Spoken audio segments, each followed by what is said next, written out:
Sonic Adventure is one of, if not my favorite Sonic game of all time, and I can go on and on and on about the different characters, the new lore they added, the music, all of that. But there could have been a future where Sonic Adventure could have turned out completely differently. The adventure formula that we know and love could have never even existed, or at least exist in a different form. That's what I want to talk about today. I want to talk about what Sonic Adventure could have looked like. And I've done this before with Frontiers, Forces, with Sonic 1, so I decided to do it again. I'll be going over the little things, to how the stages looked pre-release, to how the game could have been completely different. So if you don't want to miss that, make sure to watch the whole video. And before we begin, I just want to say we're only 300 subs away from 3,000. And for 3,000 subs, I have something very special planned for you guys. So let's see how fast we can get there, because I'm really excited about this project. But without further ado, let's get right into it.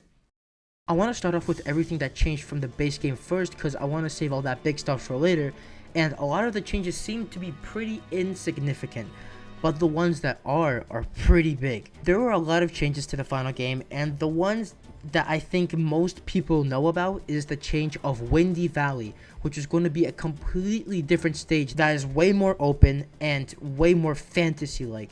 And I already did a video on this stage in its entirety, so if you want to go watch it, link is in the top right. But long story short, in the beta version of Adventure, Windy Valley was originally going to be a way more open stage and a way more fantasy-like themed level, when it was replaced with a more realistic and linear level. And I would be remiss if I didn't mention this.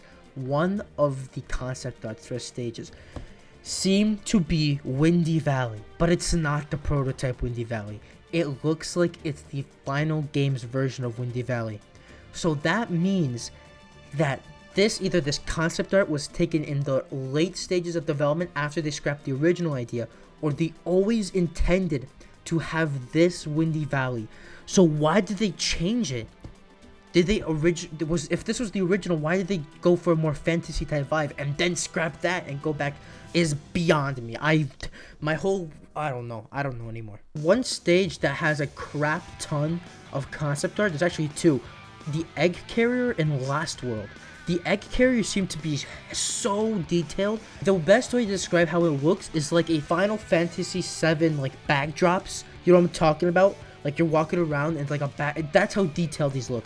Now, obviously, I don't think they could have done these for the final game, but this is such a cool concept. In the Lost World too. Lost World, you can really see that like that Aztec ruin style here, because it has all these different like tombs and different catacombs.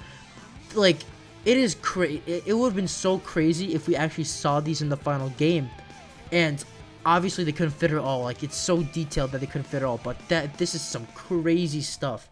Another level that seemed to be changed is Speed Highway, specifically the At Dawn section. To start off, Speed Highway originally ended at the skyscraper section, so it kind of makes sense why At Dawn is super unfinished here. For one, the music that usually is there is just not there, and plays the skyscraper music instead. Secondly, though the layout of the stage seems the same, the structure seems widely different. Like the clock tower that like in this pit at the beginning, or the ending of the level having this platform, and a bunch of other stuff that just seems, it looks like it's like they just started working on it.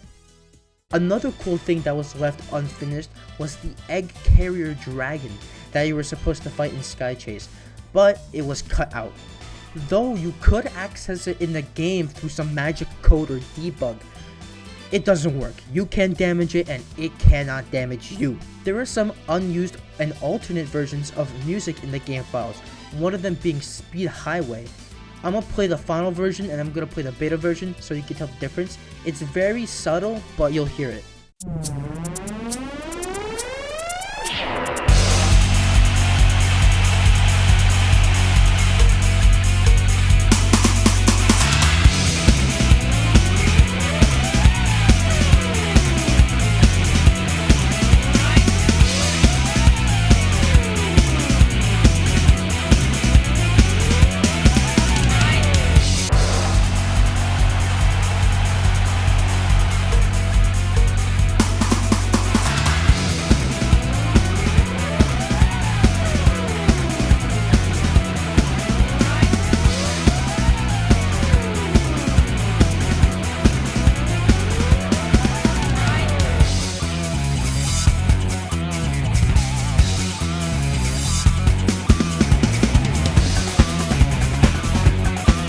It seems like the bass is much more prominent in the final version, and the drums seem to be more full. I'm pretty sure.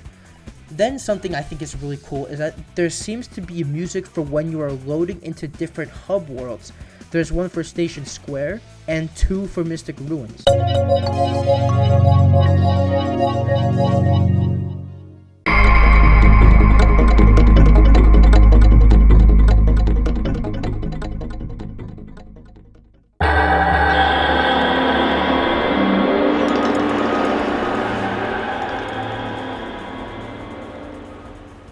Now, these could have been cool, but I feel like if they kept these in, many heart attacks would ensue, specifically with one of the Mystic Ruins ones.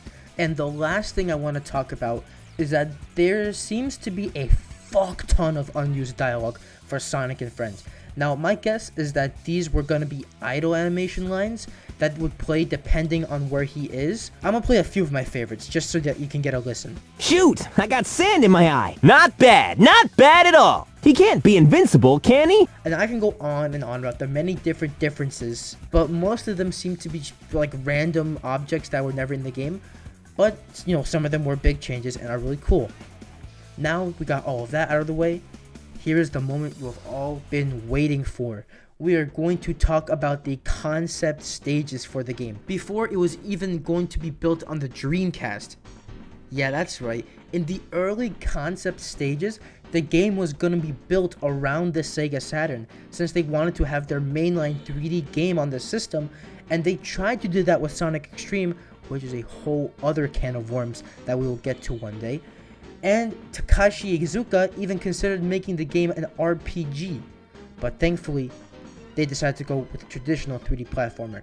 But they realized that the Saturn was not powerful enough to get the vision they wanted.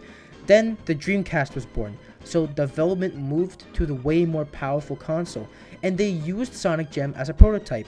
Now, for those who are unaware, people might think that Sonic Jam is just a random compilation game with a cool hub. But in reality, it was being used as a prototype for Sonic Adventure. And you can tell with these screenshots of concept art that use the Sonic Jam models, they have a very striking resemblance to stages that would appear in Sonic Adventure. Even some animations found in Sonic Jam seem to be so similar to the ones used in Sonic Adventure that it cannot be a coincidence. Even the jump ball that was used in Sonic Jam is similar to the one that was used in early builds of Adventure. And the one that's probably the most telling is that in Sky Chase, it uses a low poly version of Sonic and Tails, and guess what models they use? The Sonic Jam models. The reasoning for this could be that they didn't just want to start completely from scratch when switching over to the Dreamcast, so they used Sonic Jam kind of like a placeholder prototype thing, so that they can take their ideas from there and move it to Adventure. That's just my thinking process. Now that development was starting on the Dreamcast, Sonic Team decided to take a trip to South America to get some inspiration for the game. Their main goal was to make it look realistic, and specifically they wanted the realistic looking ruins. So they visited a bunch of old Aztec looking ruins and even used real pictures from them for the game. You can definitely see the inspiration in the final product, like with the Echidna tribe and the Mystic Ruins, and we could definitely see it in this concept art here. Finally, I want to talk about the new character designs. They wanted to redesign Sonic to represent not just a new game, but a new era for Sonic. So they hired the iconic Yuji Uekawa, and he created some of the most iconic Sonic character designs in this series, keeping the core design but changing it so that it feels more modern, with the longer limbs and quills and green eyes. One of the first controversies about Sonic's look. Hopefully that'll be the last. Who am I fucking kidding? No, they're gonna fuck some. We're Sonic fans. We fucking hate our own series. These new changes definitely gave Sonic and his friends a more mature look to them and made them feel cooler, which fits even more into Sonic's attitude. And the stretchy limbs and all that made for some really cool dynamic poses. And in some early ones, they actually tried to mold the classic and try to mix it with the modern style too. But instead they just decided to completely redesign him. Big also got a few changes as well. He went through different iterations, being like 50 times taller than Sonic, having he looked more like a raccoon than a cat, but eventually they did land on that original big design, which we all know and love or hate depending on who you ask. Something that I found super interesting was this concept art, which is labeled Super Sonic, which instead of having his hair spike up like it usually does, his hair is just the normal way it is, and his hands are extremely long. Now, I don't know if they're completely thinking about completely redesigning Super Sonic for this game, but thank God they didn't, bro. And from what I can see, the concept stages end here, and this is where development started. So that is what Sonic Adventure could have looked like. Now, I know I might be missing a few things, but from what I saw, most of it was just miscellaneous assets and a shit ton of audio files, which would have taken ages to cover. But I tried to pick the coolest things to talk about, and I think these represent what it could have looked like pretty well. But it's so interesting to think about what a classic Sonic 3D game could have been if they just never changed Sonic's look and just kept him a mute. Oh my god. But that's all I gotta say for this video. If you guys enjoyed, make sure to like, subscribe, turn on notifications. Comment down below what you think. Do you think these concepts look pretty cool? Do you think that, oh, I wish they added this, that, all that junk? Also, guys, remember what I said in the beginning. We're only 300 subs away from a 3K, and I do have something really cool planned. And I really hope y'all are excited for it, because I've been wanting to do something like this for a while. So yeah, that's all I gotta say for today. I will see y'all in the next one.